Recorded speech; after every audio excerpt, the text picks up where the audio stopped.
பக்த பிடாரி கடவுளை நோக்கும் கடவுளென கண்களை மூடி சமைந்திருக்கிறாள்.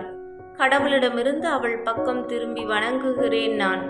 மூச்சுவிடும் அன்போடும் கொசுக்கடியின் இயல்போடும் கல்லாக முடியாத அசைவில் அருள்பாலிக்கிறாள்.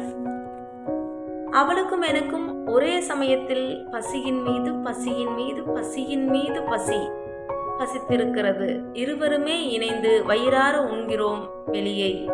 பின்பு ஆம், நாம் இருவருமே கடவுளர்தாம் என கைகுலுக்கிக் கொள்கிறோம். அதற்கும் பின்பு பக்த பிடாரி ஞானாம்பிகையாகிவிட்டாள்.